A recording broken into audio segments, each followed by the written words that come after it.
네, 안녕하세요. 저는 섬돌장년교회 임승현입니다. 주부에는 장로로 표기되어 있는데 저희들은 직분이었기 때문에 임승기라고 합니다. 이 교회 안에서는 임이고 밖에서는 장로입니다. 그리고 2년 가까이 처음으로 예배 시간에 그 아름다운 성가대 참 합창가 들으니까 좋습니다. 저희들은 성가대도 없습니다. 그래서 그 7개 작은 교회가 평신도 강단교를 하게 됐습니다. 저는 그 세민족 교회는 가능한 한 좀 피하고 싶었습니다. 남녀 있는 교우님도 계시고 그 어쩐지 좀 수준이 있는 교회 같은 이 자리에 좀 서기가 좀 부담스럽습니다. 그래서 오늘 그 지원군을 모시고 왔습니다. 사실 평신도 하늘빛 벽이를 바라보는 시각에 따라서 입장이 다양합니다. 그래서 강당 교류에 대한 그 논란의 여지도 있습니다.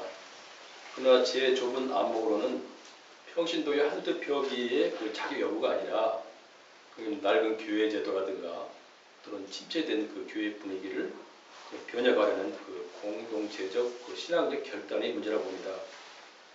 그래서 한국 교회에서 평신도가 하늘빛 벽이를 하는 교회는 극히 적습니다.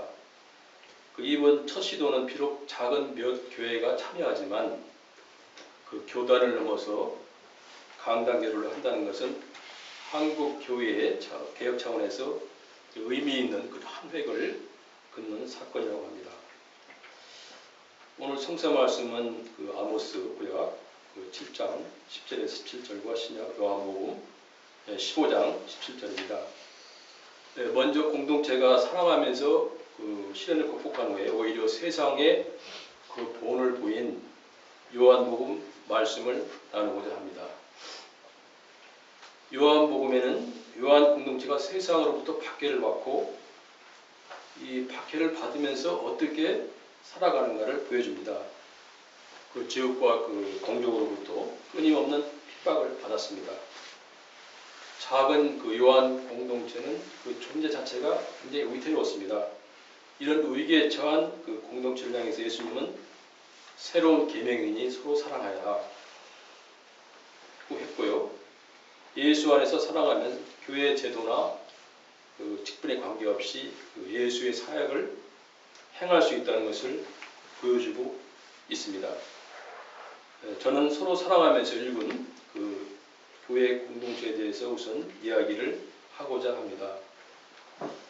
먼저 그 교회 공동체의 그 뿌리고 모티인 그 초대교회 공동체를 살펴보도록 하겠습니다.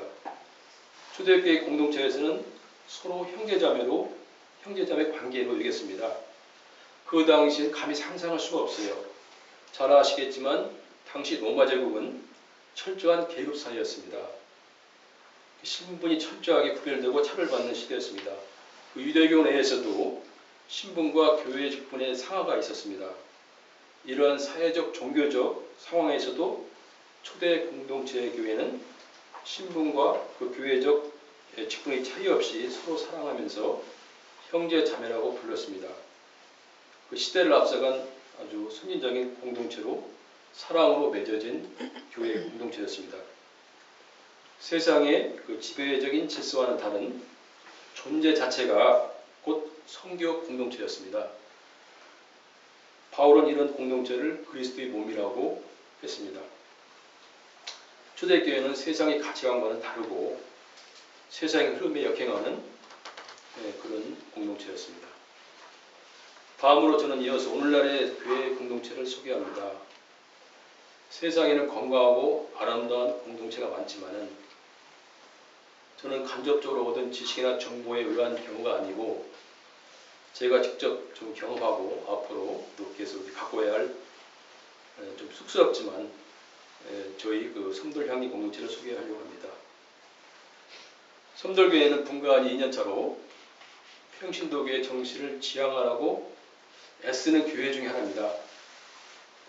모두가 동일한 심부름으로 함께 공동체를 만들어가고 함께 노력합니다.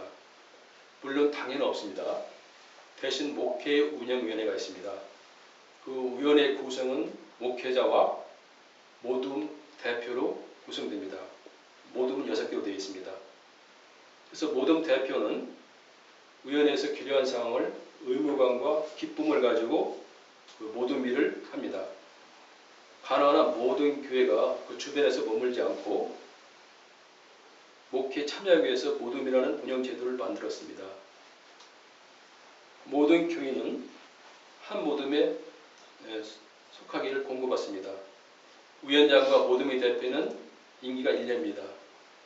많은 교인이 리더십을 경험하고자 임기가 짧습니다. 리더십의 가치는 잘하는 것이 아니고 참여하고 행하는 그 자체의 의미를 봅니다. 저희 순돌양면에서는 이 말을 가장 중요시합니다. 잘하는 것이 아니고 참여하고 행하는 그 자체의 의미를 줍니다. 6개의 모둠이 있는데 그 중에서 이해를 돕기 위해서 예배지기 모둠에 대해서 간단히 말씀드리고자 합니다. 성도는 격주마다 그 평신도가 하늘뜻 표기를 전담합니다. 그리고 매주 그 평신도가 어린이 하늘뜻 표기를 또 합니다. 그리고 예배인도 예배 기도, 성만찬 준비, 매주 성만찬 합니다. 찬양, 선곡, 주보 만들기 등 합니다. 그래서 예배지기 모둠에서는 목회자와 항상 상의하면서 스스로 하늘뜻 표기 담당자를 섭외하고 나머지 그 담당자도 역시 섭외하고 예배를 준비하고 그럽니다. 이런 준비 과정에서 좀 눈여겨보아야 할 것은 일상화된 예배만 준비하는 것이 아니라 하나의 공동체의 이야기를 만들어갑니다. 건강한 공동체라면 함께 울고 웃는 그런 공동체 이야기를 만들어내야 합니다. 이야기거리가 있어도 이야기를 엮어내지 않는다면 그 공동체는 서로 사랑하는 공동체라고 볼 수 있을까요? 이야기를 엮으려면 관심 있게 들어주고 칭찬해줄 교우가 있어야 하고 또 함께 웃어주고 울어주는 교인이 있어야 합니다. 이러한 사소한 공감의 감정이 사랑이 아닐까요? 성도는 다양성과 각자의 은사를 존중합니다.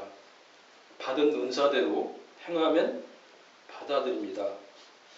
어떤 교우가 예배를 좀 서투르게 인도하거나 좀 설교를 앞뒤가 안 맞게 봉사나 선교 중에 실수를 하더라도 좀 나중에 좀 더 잘하겠지 하고 이해하고 자연스럽게 받아들입니다. 각자가 받은 은사대로 행함에 초점을 맞추니까 그 많은 교인들이 봉사하고 선교에 참여합니다. 한편 교회가 비효율적이고 답답하게 비춰질지 모르나 이러한 과정을 통해서 좀 서로 신뢰하고 서로 배워갑니다. 성도는 개방성을 지향하며 그 누구에게나 문이 열려 있습니다. 물론 성소수자에게도 문이 열려 있습니다. 그래서 조심스럽게 성소수자와 함께하는 성도를 소개하고자 합니다. 한국교회에서 이들에게 문을 열어놓는 곳은 거의 없습니다. 성도는 시작부터 이성애자, 양성애자, 동성애자, 트랜스젠더 등과 함께 했습니다. 하긴 처음부터 했으니까 가능했지 아마 중간에 했으면 그게 쉽지 않았을 겁니다. 우리 사회에는 아직도 그들에 대한 그런 편견과 혐오가 심한 편입니다. 저도 명동 향인 오기 전에는 시골에서 근무했는데 그들에 대한 편견과 오해가 많이 있었습니다. 우리는 성소수자에 대한 그 편견과 혐오를 부추기는 사회에서 살아왔습니다. 날 때부터요. 성서에서도 저들 갖다가 죄인으로 여긴다고 동성애는 죄라고 오랜 세월 그렇게 알고 있었습니다. 이는 반대론자에게 구실을 주고 있습니다. 사람은 선천적으로 성적 취향을 가지고 태어납니다. 그 약간의 혼천적인 그 환경과 부모에게 받은 억압 등이 일부가 작용하지만은 대부분은 선천적으로 기인합니다. 미국에서는 한동안 이 동성애자를 질병으로 분류했다가 아무리 치료해도 치료가 안 되니까 치료 방법이 없으니까 이것은 병이 아니다 해가지고 질환 분류해서 지휘시켰습니다.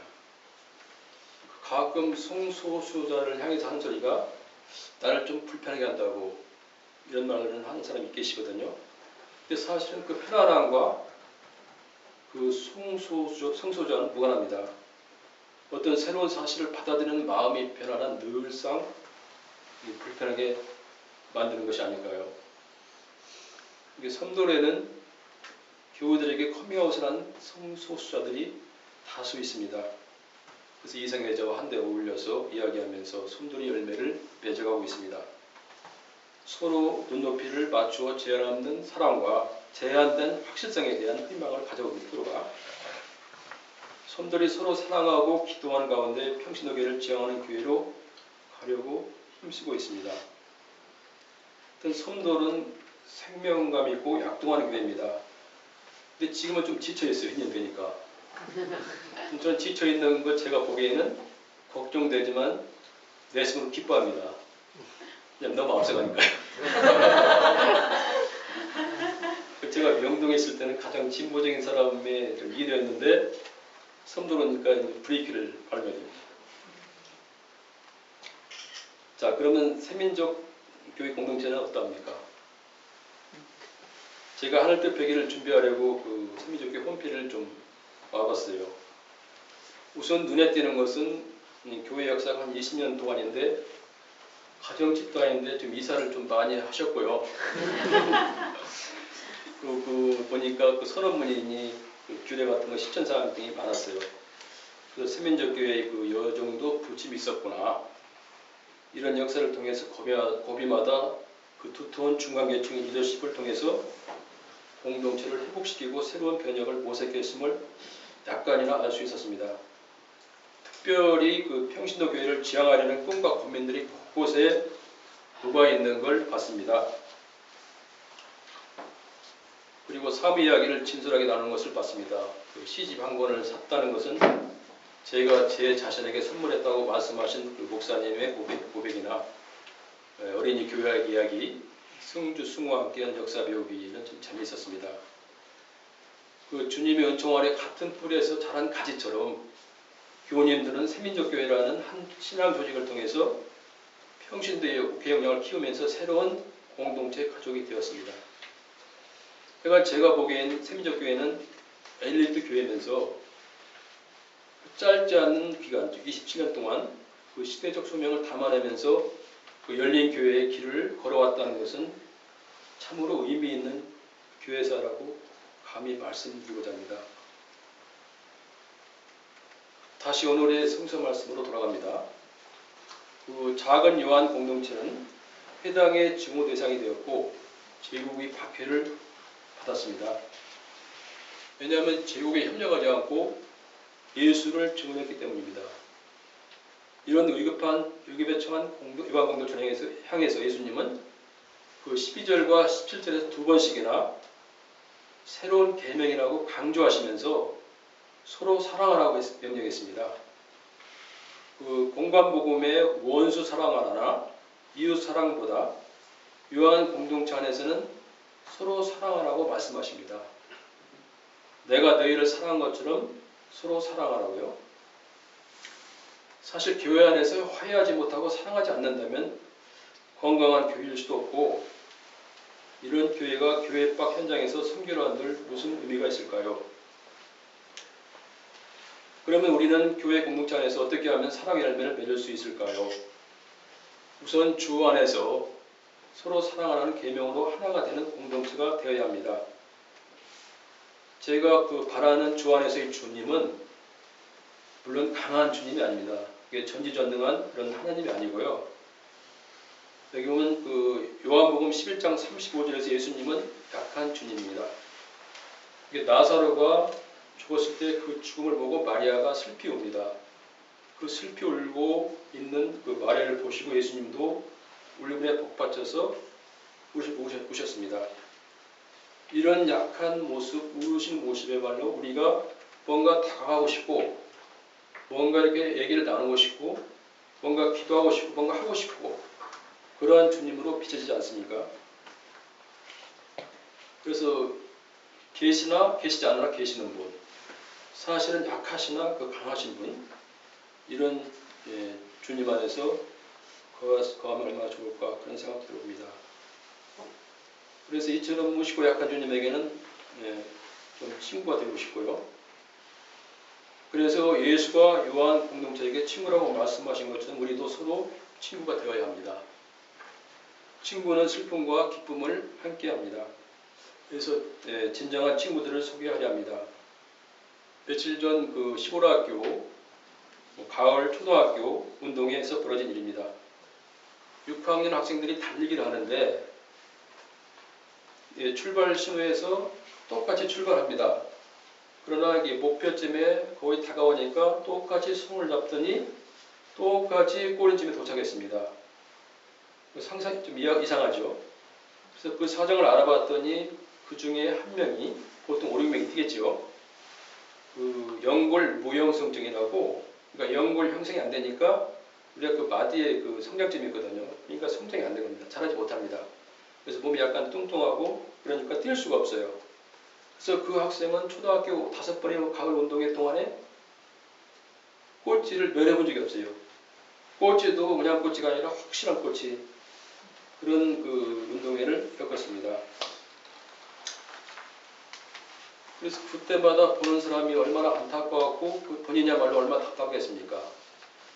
그래서 마지막 우리 초등학교 6학년 운동회니 그 학생을 좀 친구를 도와주자. 그래가지고 같이 뛸 학생들이 마음을 모아가지고 함께 손잡고 올인하기로 약속을 했어요. 도움받은 학생은 그 짜릿함, 그것으로 세상의 존재를 참 느꼈을 것이고요. 도움 준 학생들도 공책 몇 번 받은 것보다 훨씬 큰 상을 받고 얼마나 기뻐했을 겁니다. 이처럼 공동체 내에서 행하고 누려야 할 사랑은 사소하고 따뜻한 것부터 시작하는 것이 바람직합니다. 주님은 그 화려하고 멋있는 대형 건물, 특히 대형 교회에는 아마 오시지 않고 따뜻한 공동체 안에 머물고 싶어 하실 겁니다. 만약에 오늘 그 한반도에 예수님 오신다면은 아마도 세민족교회에 오셔서 가지고 식사가 맛있는 식사를 드시면서 담소를 나누신 후에 그 이웃단 향님, 삼돌 향인으로 오셔가지고 포도주를 드시면서 소소한 얘기를 마치고 너희들은 서로 사랑하라 하면서 가실 것이라고 상상하면 안 될까요? 그 사람의 마음을 움직이는 것은 무심코 던진 말 한마디입니다. 사람은 미세한 반응에도 다양한 감정을 보입니다. 교회 공동체라도 함께 부딪히다 보면은 좋아할 수도 있지만 쉽게 미워할 수도 있어요. 건강한 공동체를 만들기가 쉽지 않습니다. 다양한 사람들이 보이기 때문이죠. 그래서 개개인의 은사와 다양성을 소중히 여기고 받아들여야 합니다. 반복적인 이야기를 통해서 서로 이해하고 보호하여 소외되고 주변에 머무는 교인이 없어야 합니다. 이를 위해서 교회가 너무나 효율적으로 좀 능력 위주로 운영하는 것은 지양해야 합니다. 그 실용적으로 능력적으로 운영하다 보면은 뭐 잘하시고 나서는 교인도 있으시지만은 그 피하는 교인도 있어요. 그 피하는 교인은 점점 주변에 머물고 예배만 참여하는 교인이 됩니다. 그러니까 이런 교회는 이야기가 줄어들고 좀 건조해집니다. 그 대형 교회에서는 목사, 장로, 일곱 교인을 제외하고 나머지는 전부 다 주변에 머무르고 있어요. 그러니까 그런 대형 교회 교인들은 소외감 같은 것은 아예 없습니다. 그분들은 그 교회 공동체에 대한 관심도 고민도 별로 하지 않습니다. 각자가 예수 잘 믿어가지고 복 좀 받고 천당 가면 그만이다라고 생각합니다. 하지만 작은 교회에선 개인의 그 한 자리가 한눈에 확 비칩니다. 이게 불빛이지 않습니까? 그러니까 조금만 잘해도 칭찬받을 수 있고 조금만 실수해도 비난받을 수 있어요. 그래서 작은 교회가 참 쉽고 어렵습니다. 굉장히 어려워요, 이게 사실은. 그 작은 교회는 그래서 사랑하면서 살아갈 수밖에 없는 그 이유입니다. 그러니까 큰 교회에서는 누가 이렇게 좀 문제를 일으켜도 누가 이렇게 큰일 해도 표가 안 납니다. 그래서 사실은 이 작은 교회가 큰 교회입니다. 왜냐하면 작은 교회에서는 모든 공동체의 관심사에 함께하지 않습니까? 그러나 대형교회에서는 그런 게 없어요. 그냥 자기 혼자 개인주의입니다. 뱃사람 가서 인사나 하고 그냥 돌아오는 겁니다. 예배보고. 그럼 오늘 성서 본문을 중심으로 마무리하겠습니다. 평범하게 농부로 살던 아모스가 하나님의 부르심을 받고 그 타락하고 불의한 북이스라엘 향해서 몰아쳤듯이 우리 평신도들도 나쁜 권력과 자본을 향해서 들고 일어나야 됩니다. 지금의 상황은 그 당시 북이스라엘보다 훨씬 더 심합니다. 세상을 다치고 교회마저도 이미 하나님 자리를 자본의 만모신이 차지했습니다. 예수를 믿기 위해서 교회를 떠난다는 얘기도 있습니다. 평신도가 깨어나 교회를 개혁하고 불의한 세상을 향해 엄중한 경고를 해야 합니다. 이를 위해 교회를 개혁하고 불의한 세상을 위해 엄중한 경고를 하고요. 이를 위해서는 요한복음 본문에서처럼 공동체 안에서 서로 사랑하라는 계명을 지켜 예수 안에 거해야 합니다. 사랑하며 예수 안에 거하면 교회 직분과 제도를 뛰어넘어 그 요한 공동체처럼 세상을 향해 그리스도를 증언할 수 있습니다. 예나 지금이나 그 교회법이나 교회 규율이나 세상의 법만으로는 교회가 개혁되지 않고 세상도 구할 수 없습니다. 세상을 향해 거침없이 예언하려면 공동체 안에서 이야기를 만들어가면서 서로 사랑하라는 계명을 지켜 미움과 꺼림이 없는 모두가 친구인 신앙 공동체를 만들어내야 합니다. 그 성서 본문이 영원히 참된 이유는 그 본문이 우리가 따라야 하는 보편적인 가르침이 아니라 우리가 처한 상황에서 어떤 결정을 할 수밖에 없는 다가오는 말씀이기 때문입니다. 침묵하시겠습니다.